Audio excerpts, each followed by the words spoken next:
మీ business ఏదైనా మీ ఊర్లో promotion చేయాలంటే అది సుమన్ టీవీతోనే సాధ్యం. ఇప్పుడే సంప్రదించండి. నమస్తే, వెల్కమ్ టు సుమన్ టీవీ. కాకినాడకు చెందిన కొటారి సత్య తన ఇంట్లో 4 లక్షల రూపాయలు ఇచ్చి ఆ ఇంటిని అద్దెకు తీసుకుని అద్దెకుంటున్న ఎవరైతే సుబ్బలక్ష్మి గారు ఉన్నారో ఈవిడి గత కొన్నాళ్ల క్రితం 4 లక్షల రూపాయలు ఇంటి మీద ఇచ్చి ఆ ఇంట్లో ఉంటున్నారు. అయితే ఇల్లు ఖాళీ చేయమంటూ ఇబ్బంది పెట్టడమే కాకుండా కుక్కల్ని ఉసుగొల్పడం, పలు రకాలుగా హింసించడం అయితే జరుగుతోందంటూ కూడా ఆవేదన వ్యక్తం చేస్తున్నారు. గత కొన్నాళ్లుగా దీనికి సంబంధించి అనేక పోలీస్ స్టేషన్ లో కానీ, లేదంటే కలెక్టర్ ఆఫీస్ లో కానివ్వండి, లేదంటే ఎస్పీ ఆఫీస్ కానివ్వండి వచ్చి వినతి పత్రాలు అందించినా ఎలాంటి న్యాయం జరగలేదంటూ కూడా వీళ్ళు ఆవేదన వ్యక్తం చేస్తున్నారు. దళితుల పేరుతో దూషించారంటూ కూడా చెప్తున్నారు. అసలు ఏం జరిగింది ఏంటి? అమ్మా, మీ పేరు? కారం సుబ్బలక్ష్మి అండి. ఏం జరిగిందమ్మా? మాది రంపచోడవరం ఏజెన్సీ అండి. ఇక్కడ మా మరదలు బతుకు రిక్షా ఇక్కడికి వచ్చిందండి, జాబ్ చేస్తూ అండి. అమ్మ, నాకు డబ్బులు కావాలి, ఇంటి మీద రెంట్కి ఉండకుండా మనకి 5 లక్షలు కావాలన్నారు. 5 లక్షలు లేవమ్మా, 4 లక్షలు ఇచ్చానండి. ఈలోగా మళ్ళీ బ్యాంకు వాళ్ళు నోటీస్ అంటించారు, రావద్దున అంటే వచ్చానండి. చూస్తే అంటించిందండి. అమ్మ, మాకి నోటీస్ అంటించారు బ్యాంకు వాళ్ళు, మా డబ్బులు మాకు ఇచ్చేస్తే మేము ఇల్లు ఖాళీ చేసి వెళ్ళిపోతామంటే నానా రకాలుగా తిట్టండి, కుక్కలు నొసుగొలిపండి, మీ దిక్కున్న కాడ చెప్పుకోండి అని చెప్పారండి. ఈలోగా మరియ గారు ఇలాగమ్మ గారిని వాళ్ళకు తక్కువ జాతి వాళ్ళకి ఇల్లు ఇవ్వడం ఎక్కువ మీకు అని ఇలాగా తిట్టేసండి, కుక్కలు నొసుగొలిపారండి. వీళ్ళని ఆశ్రయించామండి. ఇక్కడ మాకు ఎవరు తెలియదండి ఏజెన్సీ వాళ్ళు. వీళ్ళు మాకు సాయంగా వచ్చి సర్వరం స్టేషన్లో కేసు పెట్టడం జరిగిందండి. అక్కడ 3 నెలలు అవుతుందండి, న్యాయం జరగలేదండి. కలెక్టర్ ఆఫీస్ కాడ పోయిన ఏదో తారీఖుని సోమవారం వచ్చామండి. ఇప్పుడు ఎస్పీ ఆఫీస్కి వచ్చామండి. న్యాయం చేయమని ఎస్పీ గారికి పెట్టామండి. మాకు న్యాయం చెయ్యాలి. మేడం, మీరు చెప్పండి. అంటే వీళ్ళ తరపున మాట్లాడడం జరిగింది, మీరు ఆల్రెడీ పోలీస్ స్టేషన్కి వెళ్ళి కంప్లైంట్ ఇవ్వడం కూడా జరిగింది.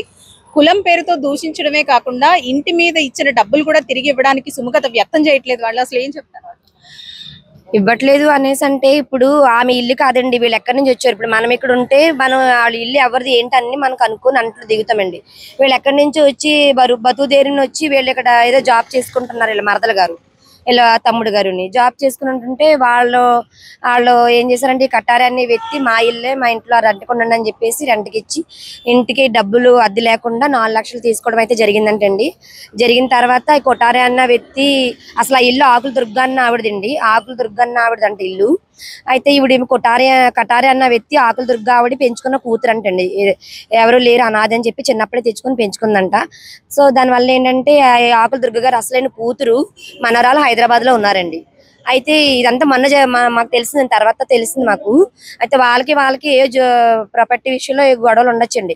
కానీ ఎన్ని గొడవలు ఉన్నా బతుదేరి మీద వచ్చి వీళ్ళ ఇంట్లో రెంటుకుంటున్న వాళ్ళ మీద ఒత్తిడి పెంచి ఈ విధంగా వాళ్ళ దగ్గర డబ్బులు తీసుకొని ఆ విధంగా మళ్ళీ డబ్బులు అడిగేటప్పటికి కులం పేరెత్తి తిట్టడం అనేది కరెక్ట్ కాదు కదా. డబ్బులు తీసుకునేటప్పుడు కులం తెలియదండి వాళ్ళకి. డబ్బులు తీసుకున్నప్పుడు వీళ్ళు ఎక్కడి నుంచి వచ్చారు ఏంటి అవన్నీ తెలియకుండానే ఆవిడ ఇచ్చిందండి. మరి ఈ కుక్కలను వదిలి అంత నీచంగా మరి దళితుల్ని చూడడం అన్నది ఎంతవరకు కరెక్ట్ అండి అసలు అని. వీళ్ళకి సపోర్ట్ గా వెళ్ళినందుకు మా మీద లేనిపోయిన ఆరోపణలు చేసి మా మీద లేనిపోని అన్ని పెట్టి మీరు ఎలాగా అలాగని చెప్పేసి రకరకాలుగా ఫేస్బుక్ అంతా కూడా మార్నింగ్ లెగిస్తే చాలండి ఫేస్బుక్ లో ఆవిడ పెడుతున్న పోస్టులు అవి చూస్తుంటే చాలా దారుణంగా ఉంటున్నాయండి. మేము కూడా ఎదుర్కొని రకరకాలుగా ఆవిడ మీద పెట్టలేక కాదండి. మాకు ఒక పవన్ కళ్యాణ్ గారు ఒక నీతి నిబంధన కలిగిన వ్యక్తి, ఆయన అడుగుజాల్లో నడుస్తాం కాబట్టి ఆయన ఎలాగా ఓర్పు సహనంతో కలిగి ఉన్నారో అదే ఓర్పు సహనంతో మేము కలిగి ఉండాలి. సర్లే, ఇలాంటి బురదలు ఎన్నో జల్లుతూ ఉంటారు.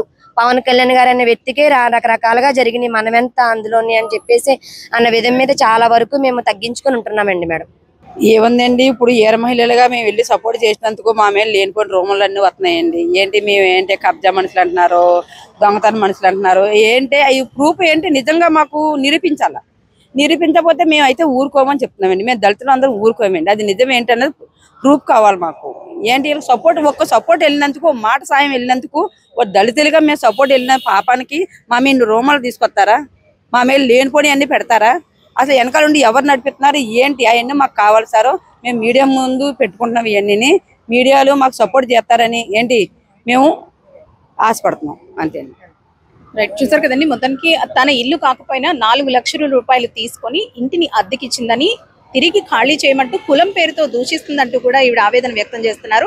రంపచోడవరానికి చెందిన ఈ మహిళలు ఎవరైతే ఉన్నారో వీళ్ళు ఉద్యోగరీత్యా ఇక్కడికి వచ్చి కాకినాడలో ఆ ఇంటిని 4 లక్షల రూపాయలు డబ్బులు ఇచ్చి ఆ ఇంటి మీద ఉండడం జరుగుతోంది. అయితే ఈ నేపథ్యంలోనే తన పైన కుక్కలను ఉసుగొల్పడం కానివ్వండి, వివిధ రకాలుగా హింసకు గురి చేయడం కానివ్వండి జరిగిన నేపథ్యంలో వీర మహిళలను ఆశ్రయించి తమను సాయం కోరగా ఎవరైతే సాయం చేయడానికి వచ్చారో, ఎవరైతే మాట సాయం చేయడానికి వచ్చారో వాళ్ళందరినీ కూడా కులం పేరుతో దూషించడమే కాకుండా లేనిపోని ఆరోపణలు చేస్తున్నారంటూ కూడా వీళ్ళంతా ఆవేదన వ్యక్తం చేస్తున్నారు. ఈ రోజు కాకినాడ ఎస్పీ ఆఫీస్కి వచ్చి ఎస్పీ గారికి వినతి పత్రం అందించడం జరిగింది. ఈ అంశానికి సంబంధించి తగిన న్యాయం చేయాలని, న్యాయం చేయకపోతే దళితులంతా కూడా ఏకమై ఈ అంశం మీద పోరాడతామంటూ కూడా వీళ్ళంతా చెబుతున్న పరిస్థితి. కెమెరా పర్సన్ చిన్నాతో అనుశ్రీ, సుమన్ టీవీ, కాకినాడ.